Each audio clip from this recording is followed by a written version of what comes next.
नमस्ते। बाबा विशुद्धानंद जी की गुरु परंपरा की ओर से मैं अनिरुद्ध मुखर्जी आप सभी को बहुत बहुत स्वागत करता हूँ। आज योगीराज दुर्गादास परमहंसदेव कथा इसका चौथा भाग है, जहाँ पे पुलिस आधिकारिक चित्तरंजन चौधरी जो दुर्गा बाबा का डिसाइपल है, उनका अनुभव हम लोग चर्चा कर रहे थे। तब वो झालदा में पोस्टिंग थे, तो कैसा उनका अनुभव रहा, क्योंकि दुर्गा बाबा तो झालदा काफ़ी बार आते जाते रहते थे। तो तीसरे भाग में इसको लेकर हम लोग चर्चा शुरू किए हैं। चौथी भाग में बाकी का चर्चा हम लोग समाप्त करेंगे। तो वो एक घटना बता रहे हैं कि सुरेंद्रनाथ बैनर्जी करके झालदा आश्रम में कोई रहता था, जो हमेशा बहुत सरल सादा सीधे किस्म का था, और दुर्गा बाबा भी उनको बहुत प्यार करते थे। उनके साथ कभी कभी मजाक भी कर लेते थे। तो झलदा क्या है? झलदा एक जंगल एरिया है, जहाँ पे आश्रम है। आसपास में सब आपको जंगल दिखाई देगा। अभी जाओगे तो जंगल दिखाई देगा। 70-80 साल पहले की बात तो आप भूल ही जाओ। तब तो आश्रम में मेरा जेठू ने मुझे सुना था कि आश्रम के अंदर शेर घूमता था, ऐसा भी था। खैर छोड़ो, कहानी में आते हैं। तो ऐसा तो आश्रम में बंदूक रखना पड़ता था, और सुरेन बैनर्जी जी जो थे वो बंदूक लेके तभी आश्रम में घूम रहे थे। तो दुर्गा बाबा ने उनको कहा, देखो सुरेन, तुम अगर आधा घंटा के अंदर एक घुघू मार के मेरे पास लेके आ सकते हो तो तुम जो चाहोगे वही तुमको दूंगा। तो सुरेन बाबा जी बहुत खुश हो गए। तो वो फिर बंदूक लेके निकल गए, क्योंकि घुघू घुघू कैसा है कि एक मुर्गे मुर्गे की तरह के एक पंक्षी है। तो वो तो आस पास में कितना घूमता रहता है, तो उसको मारना कोई बात ही नहीं। तो आधा घंटा वो घूमे और एक भी घुघू मार नहीं पाए, और फिर दुर्गा बाबा के पास थक के बैठ गए। दुर्गा बाबा बोला, क्या हुआ? बोला, अरे आपने जरूर कुछ मंत्र फूक दिया है। जितने बार भी वो मैं घुघू को मारने की जाऊं, एक बार भी नहीं मार पाया। कैसे उसको पता चल जाता है, वो उड़ के चला जाता है कहाँ से कहाँ। तो ये एक घटना। दूसरा, एक बार मुड़ी स्टेशन गए थे, चित्तरंजन चौधरी जी मुड़ी स्टेशन गए थे राजा साहेब का मोटर गाड़ी लेके, और लौटने के वक्त वही चित्तरंजन चौधरी जी गाड़ी चला रहे थे, और रास्ते में अचानक से कोई बुढ़िया माई आ गया, और कोई बड़ा एक्सीडेंट होने वाला था। तो फिर गाड़ी से उतर के देखे, नहीं, बुढ़ी माई को कुछ नहीं हुआ, सब कुछ ठीक है। तो फिर वो गाड़ी चला के फिर झालदा वापस आ गए, और अगले दिन दुर्गा बाबा को ये बात बताने के लिए वो आश्रम गए। और जब भी वो बात कहने के लिए गए दुर्गा बाबा के पास, देखा दुर्गा बाबा के पैर के ऊपर से सब, अगर किसी के ऊपर से अगर गाड़ी का चक्का चल जाए तो जैसा स्पॉट होता है वैसा स्पॉट उनके शरीर के ऊपर। तो उसको देख के फिर दुर्गा बाबा ने बोला, समझ गए ना क्या हुआ? तो अगली बार से गाड़ी सावधानी से चलाना। तुम जो किए थे उसका भुगतान मुझे करना पड़ा। ये एक घटना। चित्तरंजन चौधरी जी का जो पहला संतान थे, वो एक कन्या संतान थे। तो लड़की थे, तो उन्होंने उनका जो हॉरोस्कोप था उसमें लिखा था कि इस लड़की का विधवा होने का योग है। तो चिंता करके फिर दुर्गा बाबा के पास वो गए कि देखे, मेरे लड़की का हॉरोस्कोप में ऐसा लिखा हुआ है। तो दुर्गा बाबा ने ऐसा बोला, तुम चिंता मत करो, ये लड़की का शादी होने से पहले इसका व्यवस्था कुछ हो जाएगा। और ऐसा घटना हुआ कि उस लड़की का जब शादी होने का उम्र हो रहा था, उसके पहले वो लड़की का अचानक से मौत हो गया। और दुर्गा बाबा का जिधर दाह कार्य हुआ है, उधर ही फिर वो लड़की का दाह कार्य हुआ। ये एक घटना।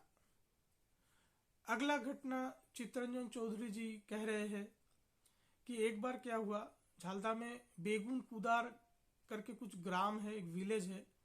तो वहाँ पे मुसलमान लोगों का एक पर्व था। तो पर्व में वो लोग ताजिया वो लेके वो जाते हैं। तो ताजिया मतलब क्या है, एक ऐसा एक पालकी का मतलब ऐसा कुछ ले लो, वो लेके फिर वो लोग एक मिছিল करके करके सब वो लोग जाते हैं। तो रास्ते में एक पेड़ था, और ताजिया लेके अगर वो पेड़ के साथ वो टकराने का एक संभावना था। तो तो इसलिए फिर किसी चौकीदार को बुला के चित्तरंजन चौधरी ने उसका कुछ डाली काट दिया।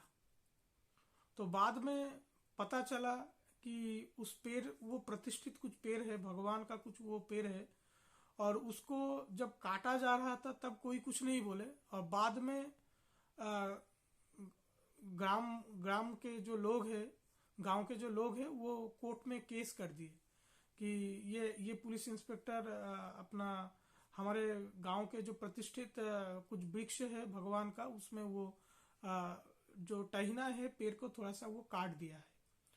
तो अगर कोर्ट प्रोसीडिंग हुआ तो उस हिसाब से उनको पूछा गया कि आपने क्या वो पेड़ काटे हैं, कुछ डाली काटे हैं? तो उन्होंने ऐसा स्वीकार किया कि हाँ मैंने तो काटा है, मुझे ये पता नहीं था, मुझे कोई बताया नहीं, और जो मुसलमान लोगों का वो मिছিল जाने वाला था तो उसमें उसका कुछ ताजिया में वो लगता था, इसलिए मैंने काटा। तो अगर ठीक से अगर कुछ प्रोसेसिंग होता है और डिसीजन होता है तो उनका नौकरी तक वो जा सकता था।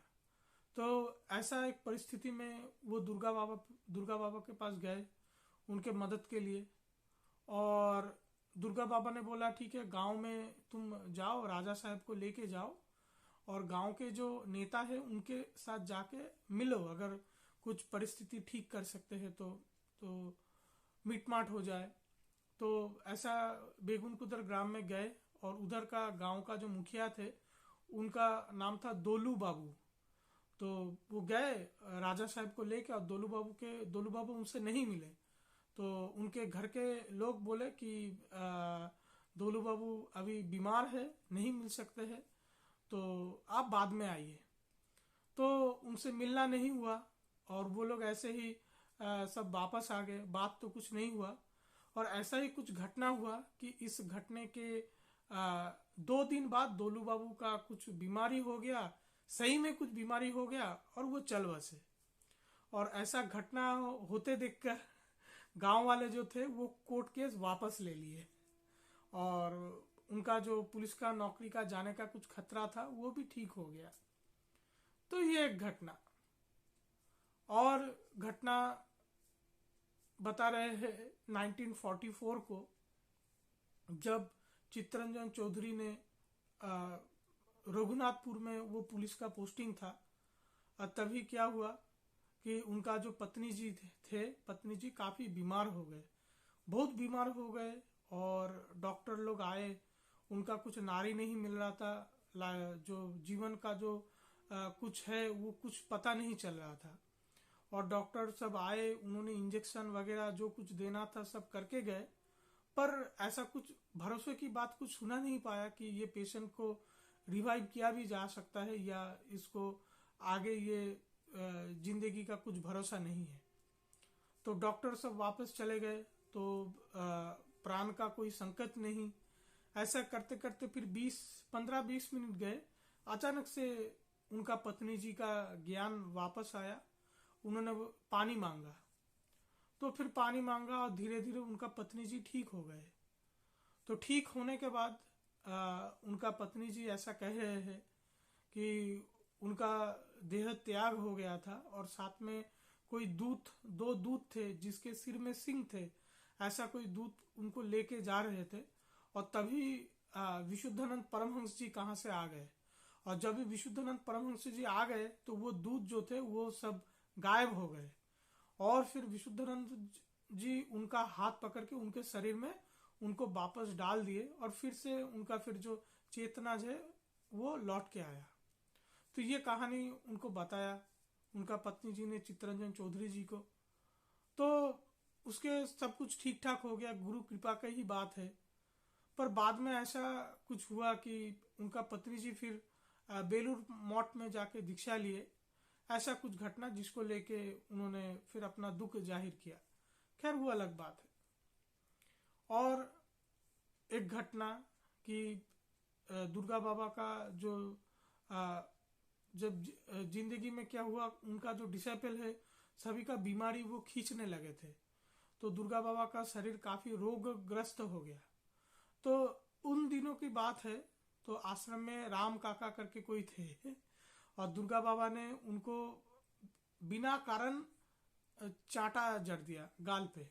और जब चांटा मारा तो उन्होंने देखा एक तरित जो है, एक विद्युत का प्रवाह ऐसा दुर्गा बाबा से हाथ से निकला और उनका गाल पे अंदर से वो घुस गया। तो उनका इस घटना का एक हफ्ते बाद जो वो काका थे, तो उन्होंने चित्तरंजन चौधरी को बोला, मुझे थोड़ा सा पकड़ के सीधा करके बैठा दो।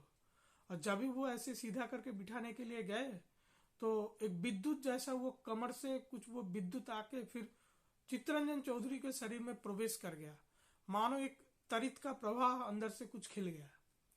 तो ऐसा कुछ घटनाएं उन्होंने बताया और फिर उन्होंने अपना अनुभव ऐसे करके ख़त्म किया कि एक बार वो झालदा गए थे और दुर्गा बाबा का शरीर तो ठीक नहीं था। दुर्गा बाबा ने उनको बोला कि अगले रविवार को तुम जरूर आश्रम में आना, क्योंकि तब उसका पोस्टिंग जो पुरुलिया में था, तो हर हफ्ते के अंत में सैटरडे संडे को वक्त कुछ टाइम मिलता था, तो तब वो आश्रम में आके दुर्गा बाबा के साथ रहते थे। तो दुर्गा बाबा ने उनको जोर दिया कि अगले रविवार तुम जरूर आना। तो ऑफिस का कुछ काम आ गया, तो अगले रविवार चित्तरंजन चौधरी जी नहीं आ पाए। तो उसका बाद का रविवार जब आए तब तक सब कुछ खत्म हो चुका था और दुर्गा बाबा ने अपने शरीर छोड़ दिया था तब तक। और दुर्गा बाबा का जो आखिरी दाह कार्य जो हुआ था वो झालदा में ही हुआ था। तो ऐसे करके इसका जो चित्तरंजन चौधरी जी का जो अनुभव है ये समाप्त होता है। और आगे हम लोग फिर श्यामागुती रायचौधरी जो ये किताब का मेन राइटर है उसका सारी बातें हम लोग आगे चर्चा करेंगे। और ये प्रसंग से मैं आप लोगों को बोलना चाहता हूँ कि जो विशुद्धानंद जी है उनका जो अंतिम दाह कार्य हुआ है वो कलकत्ता में क्यावरातला शमशान में हुआ है।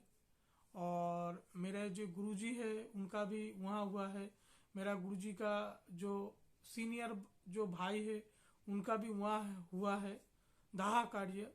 और गुई बाबा का शायद बर्धमान में हुआ है, श्योर नहीं हूँ। और दुर्गा बाबा का जो दाह कार्य अंतिम संस्कार जो है वो झालदा में हुआ था। ये सारी बातें, ये कहानी का प्रसंग में थोड़ा सा इन्फॉर्मेशन मैंने आप लोगों से शेयर किया। और बस यही है, ये योगीराज दुर्गादास परमहंसदेव कथा ये तो अभी चलता ही रहेगा। अभी काफ़ी सारे एपिसोड आगे आएगा और इसके लिए मैंने एक प्लेलिस्ट भी बना दिए है, तो आप वो प्लेलिस्ट को फिर फॉलो कर सकते हैं। पहले से जो कहानियां हैं, जो घटनाक्रम है, वो सब आप क्रम से आप सुन सकते हैं, वो प्लेलिस्ट है।